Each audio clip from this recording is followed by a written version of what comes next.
How to fix any bug in Messenger.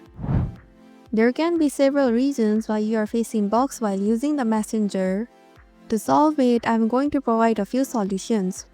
First, long hold on the Messenger app on the home page. Tap on the info icon to access Messenger settings.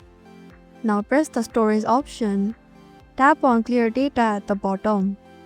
Select the clear cache option, then OK.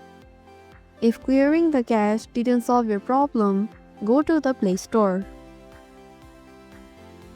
After that, click on the search icon at the bottom right corner of the screen. In the search bar, type in Messenger.